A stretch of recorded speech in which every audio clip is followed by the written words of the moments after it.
Welcome po sa MYT Vlog. Yung ginawa kong electric pan noong nakaraang araw ay kulang ng pyesa. Ngayon, ililipat ko rito. Dito ko ilipat kasi buo ito. Buo yung kompleto yung paan niya, yung stand niya. Ito naka-ready na siya. Iko-connection ko na lang. Kasi yung motor nito ay ano na, ipapariwind na. Ito yun, no.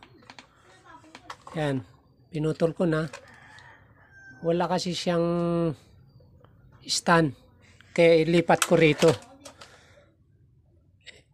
Ito yung pinaka motor niya, dito ko siya ililipat. Ang sakit nito, pinalitan ko lang siya ng bushing, shafting at saka kapasitor. Ito yung kapasitor niya, tinesting ko, sira na rin, mahina na siya, kaya isang kapasitor lang yung kinuha ko, 1.8 microfarad. Ang original niya ay 1.5 microfarad. Ngayon dito ko siya i-assemble sa stand na ito. Dito ko siya ilipat. Kasi nung binili ko ito, wala talaga siyang stand. Kung may nabili akong electric pan na sira na yung pinaka winding, ay dito ko nilipat siya.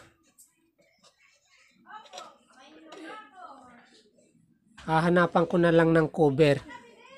May hélice na rin. Kaya itong electric pan na to, kahit papano, ay magagamit ko sa bahay. Pansarili lang.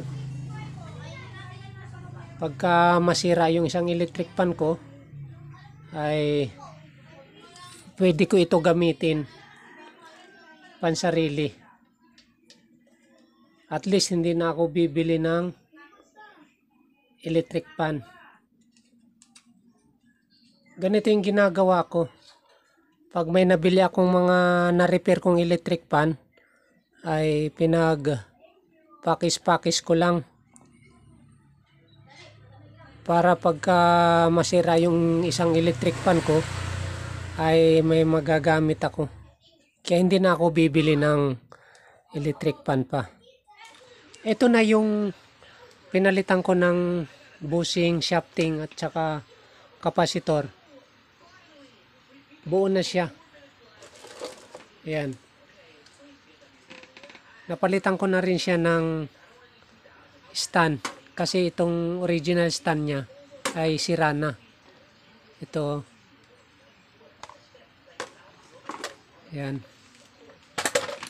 Paikutin natin kung ikot.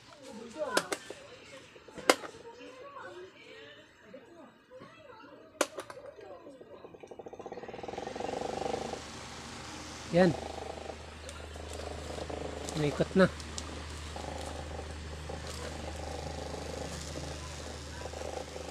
Kulay itim yung stand niya.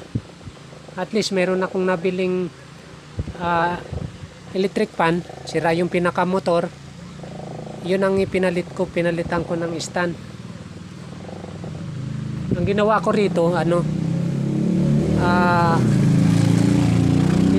pinalitan ko siya ng bushing, yung dalawang bushing, shafting, kapasitor at saka yung stand niya. Pinalitan ko. Ngayon napapakinabangan ko na.